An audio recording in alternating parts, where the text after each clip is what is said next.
Families எல்லோரும் எப்படி இருக்கீங்க? நல்லா இருக்கீங்களா? நான் ரொம்ப நல்லா இருக்கேன். நீங்கள் நல்லா இருக்கணும்னு நான் கடவுள்கிட்ட வேண்டிக்கிறேன். நம்ம கடைக்கு வந்தாச்சு. கடையில் தான் இருக்கோம். கடையில் என்ன பண்ணுறோம் அப்படின்னு பார்த்தீங்கன்னா, வெங்காயம் உரிச்சிட்டு இருக்கோம். நேற்று டே ரொம்ப நல்லா போச்சு. நேற்று ஆனால் என்ன ஒன்று, ஒரு மாதம் கழித்து புதுசாக திரும்ப வேலைக்கு திரும்ப வேலைக்கு வரவே ரொம்ப கொஞ்சம் பேக் பெயின்லாம் ஜாஸ்தி இருந்தது. ஃபீவர் வந்துச்சு. இன்னும் கேட்க போனால் வீட்டுக்கு போய் படுத்த உடனே ஃபீவர் ஆகிடுச்சி. பரவாயில்ல. ஆனால் ஒரே ஒரு கஷ்டம் என்னென்னா, காலையில் 7 மணிக்கு 6:50க்கெலாம் கடையில் இருக்கணும்.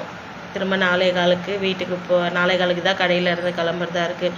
நான் வீட்டுக்கு போகிறதுக்கு எப்படியும் மணி பார்த்திங்கன்னா 4:50 அது போல் ஆகிடுது. அரியை தான் கொஞ்சம் பார்க்க வேண்டியதாக இருக்குது. இப்போதைக்கு மாமாவும் கம்பெனிக்கு போகிறாங்களா, அவங்களும் வீட்டிலேருந்து 5:50க்கு 5:30க்கெலாம் கிளம்பிடுறாங்க. அதனால் அரியை காலையிலே ரெடி பண்ணி ஸ்கூலுக்கு ரெடி பண்ணி விட்டுட்டு, ஹவுஸ் ஓனருக்கு மேல் வீட்டுக்கார அக்கா அவங்க பொண்ணும் அந்த ஸ்கூலில் தம்பி படிக்கிற ஸ்கூலில் தான் படிக்கிறா. அவங்களுக்கு ரெடி பண்ணி விட்டுட்டு அதுக்கப்புறம் நான் கிளம்பி வர வேண்டியதாக இருக்குது. என்ன கஸ்டமர் வராங்க, கட்டி கொடுத்துட்டு பார்க்குறேன். இப்போதைக்கு நம்ம கடையை வீடியோ எடுத்து போட முடியாது.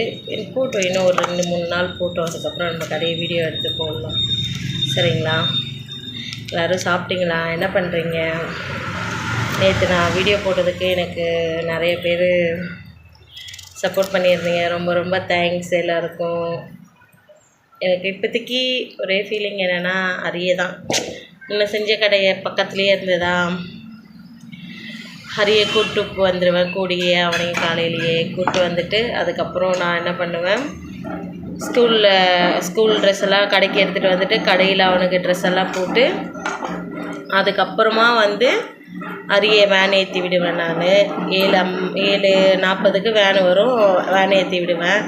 இப்போது இந்த கடை ரொம்ப லாங்காக, நான் சரஸ்வதி நகரில் இருக்கேன். நான் அம்பத்தூர் சரஸ்வதி நகரில். ஆனால் நான் வந்திருக்கிறது கொரட்டூர் பஸ்ஸு டிப்போ இருக்குல்ல, அதெல்லாம் தாண்டி நான் வந்திருக்கேன்.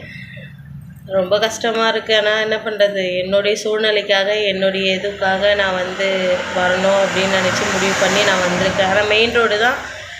அந்த கடையில் ரெஸ்ட் ரூம்லாம் இருக்காது. மெயின் பிரான்ச்சுக்கு தான் போகணும் ரெஸ்ட் ரூம் போகிறதா இருந்தால். நான் அதுக்கே சோம்பேறித்தனப்பட்டுன்னு போக மாட்டேன். ஆனால் இந்த கடையை பொறுத்த வரைக்கும் அந்த பிரச்சனை இல்லை. ரெஸ்ட் ரூம் பிரச்சனை இல்லை, பக்கத்துலேயே இருக்குது, பிரச்சனை இல்லை. இங்கே நம்ம வேலையை முடிச்சுட்டு கஸ்டமர் வந்தால் எழுந்திரிச்சு போய் நம்ம பார்சல் கட்ட போகிறோம். என்ன ஒன்றுன்னா டைமிங் மட்டும்தான் கொஞ்சம் இதுவாகுது. ஏன்னா 4:15 அப்படின்னும் போது நான் இங்கேருந்து கிளம்பி போகிறதுக்கு ஒரு 1/4 hour ஆகிடுது. அதுதான் கொஞ்சம் பார்க்குறதா இருக்குது. மற்றபடி எந்த பிரச்சனையும் இல்லை. சம்பளமாகட்டும், ஓனர் ஆகட்டும், காலையில் அங்கெல்லாம் மதியம் சாப்பாடு நான் கடையிலேயே சாப்பிட்டாலும் சாப்பிடுவேன். அப்படி இல்லைன்னா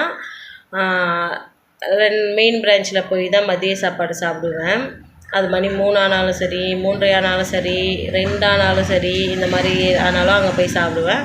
ஆனால் இங்கே அப்படி இல்லை. 2 மணிக்கெலாம் ஓனர் சாப்பாடு எடுத்துகிட்டு வந்துட்டார். நேற்று எனக்கு மதிய சாப்பாடு எடுத்துகிட்டு வந்துடுவோம்மா வீட்டில் இருந்து உங்களுக்கு எல்லாருக்குமே, எல்லா கடைங்களுக்கும் கிட்டத்தட்ட ஒரு 10 பிரான்ச்சு கிட்டே இருக்குது அவரது.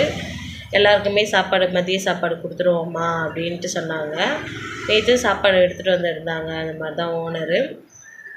பரவாயில்ல, ஏதோ நம்மளுடைய கஷ்டத்துக்கு நம்ம வந்திருக்கோமா, அதனால் கஷ்டத்தை பார்க்காம நம்ம அட்ஜஸ்ட் பண்ணி போகணும்.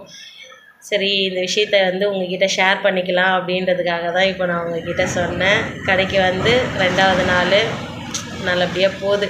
இப்போ கூட காலையில் அரியை ரெடி பண்ணி ஸ்கூலுக்கு நேற்று மறந்துட்டு வந்துட்டேங்க ஃப்ரெண்ட்ஸ். வாட்ரு பாட்டில் எடுத்து வைக்கிறதுக்கு அவனாவது எடுத்துகிட்டு போயிருக்கலாம், அவனும் மறந்து போயிட்டான். சாயந்தரம் நான் ஸ்கூலில் போய் 4:30 மணிக்கு கூப்பிட்றதுக்கு போகிறேன். நேற்று ஓனர்கிட்ட ஃபோன் பண்ணி சொல்லிட்டானா, இந்த மாதிரி குழந்தைய கூப்பிட்ட சொல்லலை நான் ரிட்டனு, அதனால் நான் இன்றைக்கி ஒரு நாள் மட்டும் 4 மணிக்கே கிளம்புறனான்னு சொல்லிவிட்டு 4 மணிக்கு நான் அவர்கிட்ட சொல்லிவிட்டு நான் கிளம்பி போய் 4:30க்கெல்லாம் குழந்தைய கூப்பிட்டுட்டேன். அப்போ அவன் கேட்குறான், என்ன ஏம்மா எனக்கு தண்ணி கொடுக்கல அப்படின்னு சொல்லிவிட்டு. நான் என்ன பதில் சொல்கிறது? நான் வேலைக்கு அங்கேருந்து வீட்டில் நேற்று 5 மணிக்கு எழுந்திரிச்சேன். இன்றைக்கும் அதே 5 மணிக்கு எழுந்திரிச்சி வீட்டில் உள்ள வேலையெல்லாம் பார்த்துட்டு நான் குளிச்சுட்டு மாமா இட்டுட்டு போய் அவங்க குடோனாண்ட விட்டுட்டு அதுக்கப்புறம் பெட்ரோல் போட்டுட்டு அதுக்கப்புறம் அதுக்குள்ளேயே அரி ப்ரஷ் பண்ணிட்டான். அதுக்கப்புறம் அரியை குளிப்பாட்டி அரிக்கு ட்ரெஸ் எல்லாம் போட்டு அவனுக்கு பிஸ்கெட்டை கொடுத்துட்டு அதுக்குள்ளே என்னை 10 வாட்டி கேட்டுட்டான், எப்போம்மா நீ வருவ அப்படின்னு சொல்லிட்டு. யாராவது வேலைக்கு போகிறவங்க என் வீடியோவை பார்த்தீங்கன்னா இந்த மாதிரி குழந்தைய விட்டுட்டு போன அனுபவம் எப்படி இருக்குது என்ன ஏது அப்படின்னு என்கிட்ட சொல்லுங்கள் சரிங்களா.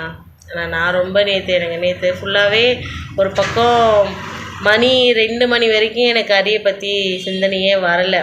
2 மணிக்கு மேலே எனக்கு அரியை பற்றி யோசனைங்க வந்துடுச்சு. என்ன பண்ணுவான், ஏது பண்ணுவான், சாப்பிட்டு இருப்பானா, கொண்டு இருப்பானா அப்படின்ற யோசனை வர டைம் ஆக எனக்கு அவனை பற்றி யோசனைங்க அதிகமாக வர ஆரம்பிச்சிருச்சு.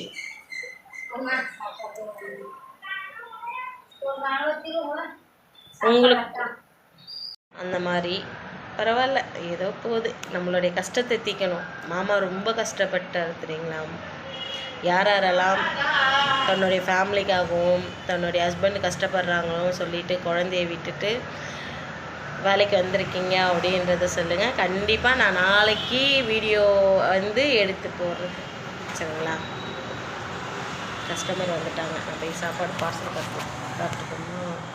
என் வீடியோ இதான் ஃபஸ்ட் டைம் பார்க்குறீங்கன்னா please like and subscribe share பண்ணுங்கள். ஓகே பாய்.